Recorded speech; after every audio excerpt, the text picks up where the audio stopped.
అమ్మక్క చెల్ల ఆలకించి నమ్మడవెల్ల అంత వింత గాథల్లో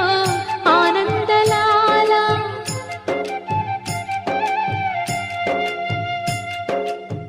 బాపురే బ్రహ్మకు చెల్ల వైనవంత వల్లించవల్ల రేపల్లె వాడల్లో ఆనంద